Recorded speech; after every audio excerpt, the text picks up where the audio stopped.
দেশের প্রথম general election 1952, আর তাতেই কি নাম বাদ গিয়েছিল লক্ষ লক্ষ মহিলার?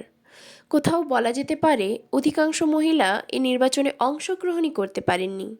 কিন্তু কি এমন কারণ যার জন্য বাতিল হলো ভারতের এত নারীর নাম? চলুন আজ তাহলে সেই গল্পটাই জানবো। না, ছেলে খেলা নয়, স্বাধীন ভারতের প্রথম নির্বাচন বলে কথা। তার জন্য ভোটার তালিকা তৈরি ছিল নির্বাচন কমিশনের কাছে এক বিশাল চ্যালেঞ্জিং ব্যাপার।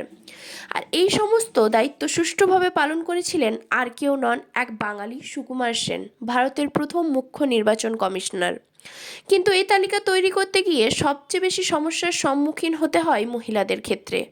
কারণ সেই সময় কেউ নামই বলতে চাইতেন না। হয়তো বলতেন রহিমের বউ, বাবলুর মা, সুতপার দিদি অথবা লক্ষ্মীর পিসি। আর এতেই হয়েছিল যত গণ্ডগোল। ফলাফল যা হওয়ার তাই বাতিল হয়েছিল লক্ষ লক্ষ মহিলার ভোটারের নাম।